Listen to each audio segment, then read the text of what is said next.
എഡ്യൂക്കേസ്റ്റ് അക്കാദമിയുടെ ഒരു പുതിയ വീഡിയോയിലേക്ക് സ്വാഗതം. കേരള PSC പരീക്ഷകളിൽ ആവർത്തിച്ച് ചോദിക്കാറുള്ള ഏറ്റവും പ്രധാനപ്പെട്ട വിഷയങ്ങളിലൊന്നാണ് ഇന്ത്യൻ ഭരണഘടന.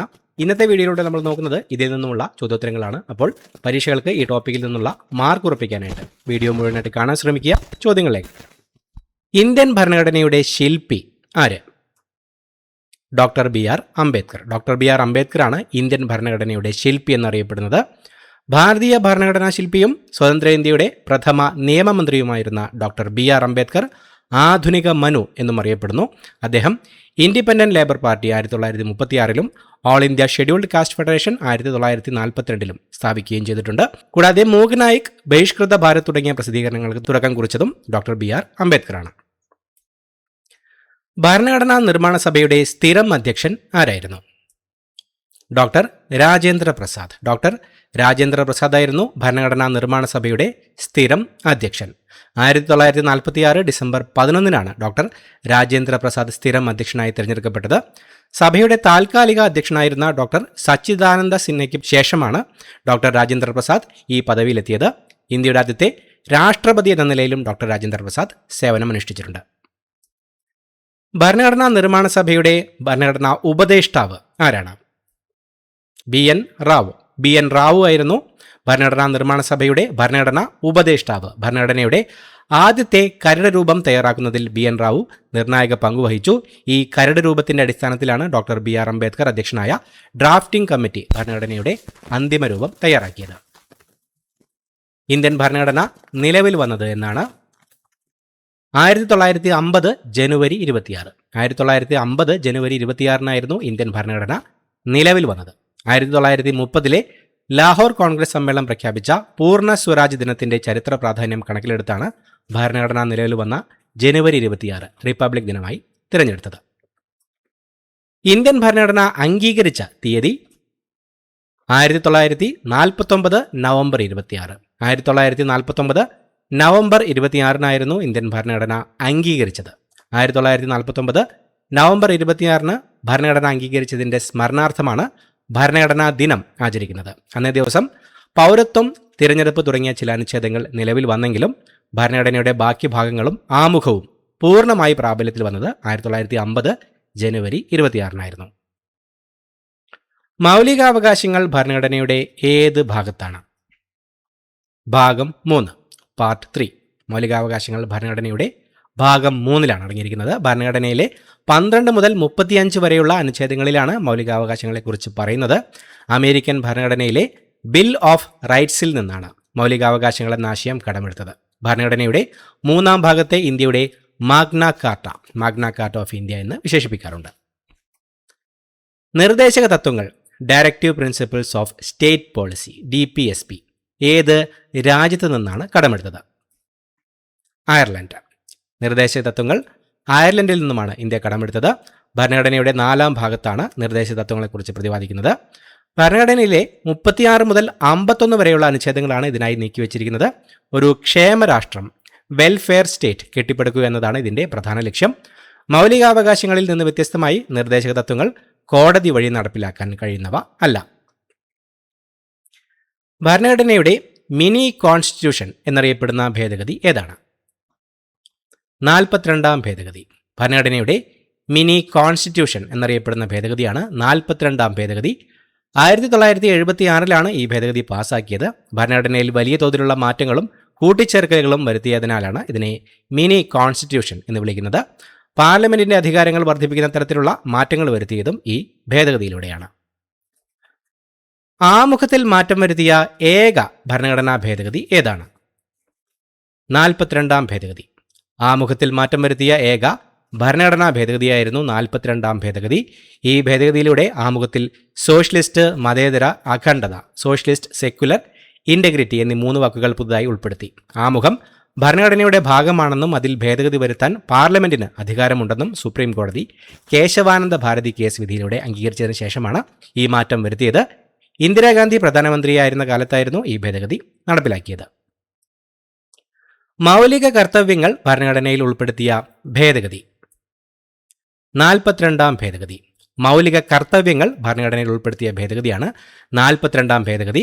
ഭരണഘടനയുടെ 4-ാം ഭാഗത്ത് പാർട്ട് 4A 51A അനുച്ഛേദമായി മൗലിക കർത്തവ്യങ്ങൾ ഉൾപ്പെടുത്തിയത് മുൻ സോവിയറ്റ് യൂണിയനിൽ നിന്നുള്ള ആശയം കടമെടുത്തുകൊണ്ടാണ്. സർദാർ സുരൻ സിംഗ് കമ്മിറ്റിയുടെ ശുപാർശ പ്രകാരമാണ് ഇവ ഭരണഘടനയിൽ ഉൾപ്പെടുത്തിയത്. തുടക്കത്തിൽ 10 കർത്തവ്യങ്ങളാണ് ഉണ്ടായിരുന്നത്. 2002 86 ഭേദഗതിയിലൂടെ വിദ്യാഭ്യാസവുമായി ബന്ധപ്പെട്ട 11ാമത്തെ കർത്തവ്യം കൂടി ഉൾപ്പെടുത്തി.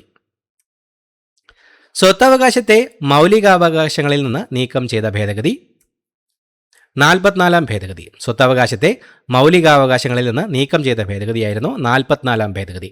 1978 ഈ ഭേദഗതി പാസാക്കിയത്. ഭരണഘടനയുടെ 3-ാം ഭാഗത്തുണ്ടായിരുന്ന മൗലികാവകാശങ്ങളിൽ നിന്ന് സ്വത്തവകാശത്തെ നീക്കം ചെയ്യുകയും പിന്നീട് അതിനെ 12-ാം ഭാഗത്തിലെ 300A എന്ന അനുച്ഛേദത്തിന് കീഴിൽ ഒരു നിയമപരമായ അവകാശമായി ലീഗൽ റൈറ്റായി മാറ്റുകയും ചെയ്തു.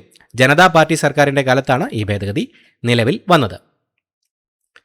കൂറുമാറ്റ നിരോധന നിയമവുമായി ബന്ധപ്പെട്ട ഭേദഗതി ഏതാണ്? 52-ാം ഭേദഗതി. കൂറുമാറ്റ നിരോധന നിയമവുമായി ബന്ധപ്പെട്ട ഭേദഗതിയാണ് 52-ാം ഭേദഗതി. 1985 ഈ ഭേദഗതി പാസാക്കിയത്. രാജീവ് ഗാന്ധി പ്രധാനമന്ത്രിയായിരിക്കെയായിരുന്നു ഇത് പാസാക്കിയത്. കൂറുമാറ്റം തടഞ്ഞ് രാഷ്ട്രീയ സ്ഥിരത ഉറപ്പാക്കുകയാണ് ഇതിന്റെ ലക്ഷ്യം. അംഗങ്ങൾ സ്വന്തം ഇഷ്ടപ്രകാരം രാജിവെക്കുകയോ വിപ്പ് ലംഘിച്ച് വോട്ട് ചെയ്യുകയോ ചെയ്താൽ സഭാംഗത്വം നഷ്ടപ്പെടാൻ ഈ നിയമം കാരണമാകും. പഞ്ചായത്തി രാജ് സംവിധാനത്തിന് ഭരണഘടനാ പദവി നൽകിയ ഭേദഗതി 73-ാം ഭേദഗതി. പഞ്ചായത്തി രാജ് സംവിധാനത്തിന് ഭരണഘടനാ പദവി നൽകിയ ഭേദഗതിയായിരുന്നു 73-ാം ഭേദഗതി. 1992 ഈ ഭേദഗതി പാസാക്കിയത്. 1993 ഏപ്രിൽ 24 പ്രാബല്യത്തിൽ വന്ന ഈ ഭേദഗതിയിലൂടെ ഭരണഘടനയിൽ ഭാഗം 9-ഉം 29 വിഷയങ്ങളടങ്ങുന്ന 11-ാം ഷെഡ്യൂളും ഉൾപ്പെടുത്തി. അധികാര വികേന്ദ്രീകരണത്തിലൂടെ തദ്ദേശ സ്വയംഭരണ സ്ഥാപനങ്ങളെ ശക്തിപ്പെടുത്തുക എന്നതാണ് ഇതിന്റെ ലക്ഷ്യം. ഈ ദിവസത്തിന്റെ സ്മരണാർത്ഥമാണ് എല്ലാ വർഷവും ഏപ്രിൽ 24 ദേശീയ പഞ്ചായത്ത് രാജ് ദിനമായി ആചരിക്കുന്നത്. നഗരപാലികാ നിയമം ഏത് ഭേദഗതിയിലൂടെയാണ് നിലവിൽ വന്നത്? 74-ാം ഭേദഗതി. നഗരപാലികാ നിയമം 74-ാം ഭേദഗതിയിലൂടെയാണ് നിലവിൽ വന്നത്. 1992 ഈ ഭേദഗതി പാസാക്കിയത്. 1993 ജൂൺ 1 പ്രാബല്യത്തിൽ വന്ന ഈ ഭേദഗതി ഭരണഘടനയിൽ ഭാഗം 9A-യും 18 വിഷയങ്ങളടങ്ങുന്ന 12-ാം ഷെഡ്യൂളും ഉൾപ്പെടുത്തി. നഗരപ്രദേശങ്ങളിൽ അധികാര വികേന്ദ്രീകരണം നടപ്പിലാക്കി മുനിസിപ്പാലിറ്റികളെയും കോർപ്പറേഷനുകളെയും ശക്തിപ്പെടുത്തുകയാണ് ഇതിന്റെ ലക്ഷ്യം. വിദ്യാഭ്യാസത്തിനുള്ള അവകാശം മൗലികാവകാശമാക്കിയ ഭേദഗതി ഏതാണ്? 86-ാം ഭേദഗതി. വിദ്യാഭ്യാസത്തിനുള്ള അവകാശം മൗലികാവകാശമാക്കിയ ഭേദഗതിയായിരുന്നു 86-ാം ഭേദഗതി. 2002 ഈ ഭേദഗതി പാസാക്കിയത്. ഈ ഭേദഗതിയിലൂടെ 6 മുതൽ 14 വയസ്സുവരെയുള്ള കുട്ടികൾക്ക് സൗജന്യവും നിർബന്ധിതവുമായ വിദ്യാഭ്യാസം മൗലികാവകാശമാക്കി. കൂടാതെ മൗലിക കർത്തവ്യങ്ങളിൽ 51A 11ാമത്തെ ഇനമായി ഈ പ്രായപരിധിയിലുള്ള കുട്ടികൾക്ക് വിദ്യാഭ്യാസം നൽകുന്നത് രക്ഷിതാക്കളുടെ കടമയാണെന്നും കൂട്ടിച്ചേർത്തു. ഭരണഘടനയുടെ ഏത് ഷെഡ്യൂളിലാണ് ഭാഷകളെക്കുറിച്ച് പറയുന്നത്? 8-ാം ഷെഡ്യൂൾ. ഭരണഘടനയുടെ 8-ാം ഷെഡ്യൂളിലാണ് ഭാഷകളെക്കുറിച്ച് പറയുന്നത്. ഭരണഘടനയുടെ 8-ാം ഷെഡ്യൂളിൽ നിലവിൽ 22 ഭാഷകളെയാണ് ഉൾപ്പെടുത്തിയിട്ടുള്ളത്. ഭരണഘടന നിലവിൽ വന്നപ്പോൾ 14 ഭാഷകൾ മാത്രമാണ് ഈ പട്ടികയിൽ ഉണ്ടായിരുന്നത്. വിവിധ ഭേദഗതികളിലൂടെയാണ് മറ്റു ഭാഷകളെ കൂടി ഇതിൽ ഉൾപ്പെടുത്തിയത്. ഈ ഭാഷകളെ ഭരണഘടനാപരമായ അംഗീകാരമുള്ള ഭാഷകൾ, ഷെഡ്യൂൾ ലാംഗ്വേജസ് എന്ന് വിളിക്കുന്നു. കേന്ദ്ര സംസ്ഥാന ലിസ്റ്റുകളെക്കുറിച്ച് പ്രതിപാദിക്കുന്ന ഷെഡ്യൂൾ 7-ാം ഷെഡ്യൂൾ. കേന്ദ്ര സംസ്ഥാന ലിസ്റ്റുകളെക്കുറിച്ച് പ്രതിപാദിക്കുന്ന ഷെഡ്യൂളാണ് 7-ാം ഷെഡ്യൂൾ.